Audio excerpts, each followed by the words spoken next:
Hello everyone, দেখো আজকে মাঠে যাচ্ছি। আমাদের ওখানে ঢ্যাঁড়সপালা আছে প্রচুর, তো ঢ্যাঁড়সপালাগুলো কাটতে হবে। আর এই পাশে দেখো আমার দাদা শ্বশুরদের উচ্ছে বাগান, এটা এই লম্বাটা একদম গোটাটা। তো এখানে দেখো আবার মাঠে ছাগল বেঁধেছে সবাই। আর সামনে একটা পাতিবন আছে, খুব সুন্দর পাতিবন। আমি ভাবি ওখানে শুধু মাঝে মাঝে শ্যুট করব, কিন্তু হয়ে ওঠে না। আর আমার মুখটাই আমি এখনও দেখাতে পারলাম না।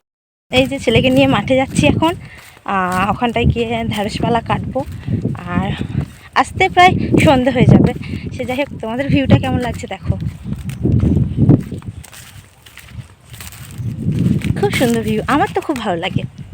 তোমাদের কেমন লাগলো অবশ্যই কমেন্ট করে জানাবে।